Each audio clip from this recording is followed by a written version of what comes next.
Bagi pasangan yang sedang berencana punya anak atau malah menghindari kehamilan dengan cara alami, mengetahui masa subur adalah hal yang penting. Tapi, sebelum menghitung masa subur, ada baiknya kita ketahui dulu fase-fase dari menstruasi. Fase pertama adalah menstruasi atau haid. Fase ini adalah awal mula dari siklus menstruasi, yaitu ketika darah keluar dari vagina. Darah yang keluar bercampur dengan lapisan dinding rahim yang meluruh. Pada umumnya, fase ini bisa berlangsung selama 2 hingga 7 hari. Fase kedua adalah fase folikuler atau pematangan telur. Fase ini mulai bersamaan dengan fase menstruasi, di mana indung telur atau ovarium memulai proses pematangan telur. Pada fase ini akan terjadi penebalan dinding rahim untuk persiapan kehamilan. Fase ini berlangsung dari hari pertama menstruasi hingga saat ovulasi. Ketiga, fase ovulasi atau masa subur. Pada fase ini, terjadi ovulasi atau keluarnya sel telur dari indung telur. Sel telur ini nantinya akan berdiam di tuba falopi dan menunggu untuk dibuahi. Setelah ovulasi, sel telur hanya akan menunggu selama 1 hari. Ovulasi ini yang akan menjadi penentu kapan masa subur berlangsung. Yang terakhir adalah fase luteal. Pada fase ini, sel telur yang tidak dibuahi akan memicu hormon agar memulai fase menstruasi. Dinding dalam rahim pun akan meluruh dan siklus menstruasi akan masuk ke fase menstruasi kembali. Jika seorang perempuan berencana untuk hamil, ada baiknya hubungan intim dilakukan saat masa subur. Bagaimana cara memperkirakan masa subur? Pertama, dengan cara menghitung siklus menstruasi.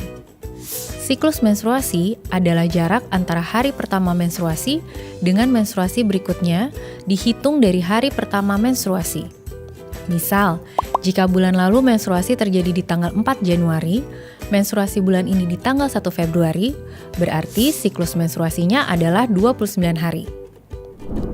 Waktu subur seorang perempuan dapat diperkirakan sekitar 11 hingga 18 hari dari siklus menstruasi selanjutnya. Sehingga, untuk mengetahui waktu subur dapat dengan mengurangi panjang siklus menstruasi dengan 18 dan 11.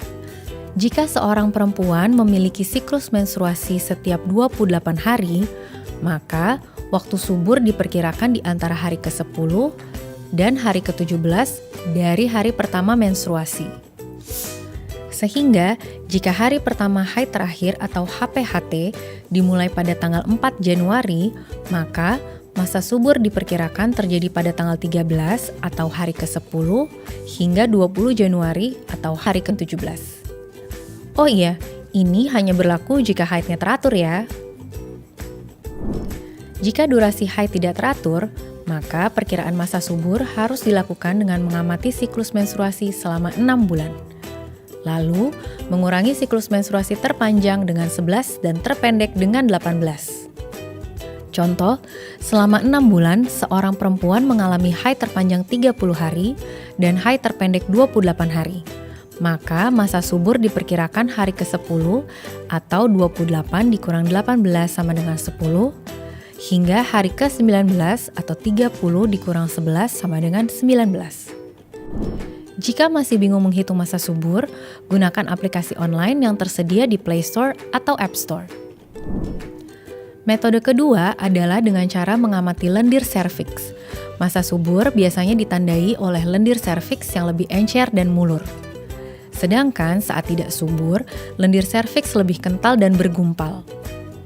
Kita juga bisa mengenali masa tidak subur, yaitu saat 2 hari kering atau tidak keluar lendir atau 2 days method. Perlu diingat, masa subur bukan hanya hari ovulasi. Jadi, jika hubungan seks dilakukan 4 hari sebelum ovulasi, sel sperma masih mungkin bertemu dengan sel telur dan menyebabkan kehamilan. Itulah mengapa masa subur berlangsung sekitar seminggu. Perlu dicatat, menghitung waktu subur lebih efektif jika digunakan untuk program hamil. Untuk program KB, metode menghitung masa subur efektivitasnya hanya sekitar 80% sehingga rentan gagal. Gimana? Sudah paham kan sekarang?